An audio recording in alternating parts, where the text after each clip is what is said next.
வணக்கம் மக்களே, நான் பார்க்க போகிற வசனம்னா மார்க் 10ஆம் அதிகாரத்தில் உள்ள வசனங்களை தான் பார்க்க போகிறோம்.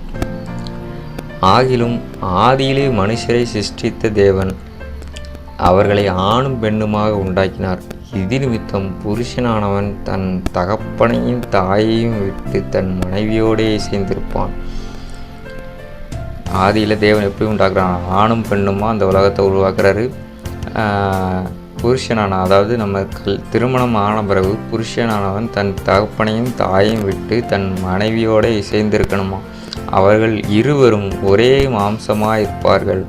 இவ்விதமாய் அவர்கள் இருவராயிராமல் ஒரே மாம்சமாயிருக்கிறார்கள். திருமணம் ஆன பிறகு ஒரே மாம்சமாயிருந்தோம், 2 பேர் கிடையாது, ஒரே ஒருத்தர் தான் ஒரே மாம்சமாயிருக்கிறார்கள்.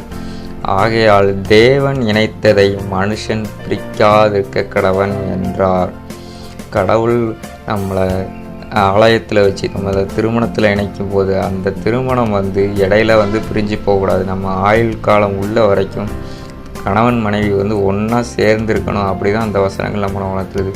இன்றைக்கி நம்ம கிறிஸ்தவர்களாக இருக்கிற நாம் நிறைய திருமணங்கள் விவாகரத்தில் போய் முடியுது.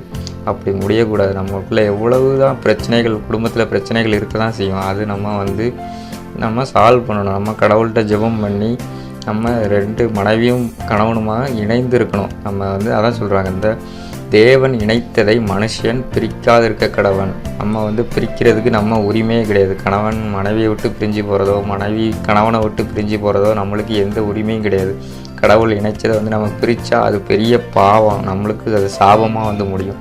அதனால் நம்மளை எவ்வளோ தான் பிரச்சனை வந்தாலும் நம்ம அதை சால்வ் பண்ண தான் இது பண்ணணுமே தவிர நம்ம பிரிஞ்சு போகவே கூடாது. அதான் இந்த வசனங்கள் நம்மளுக்கு உணர்த்துது.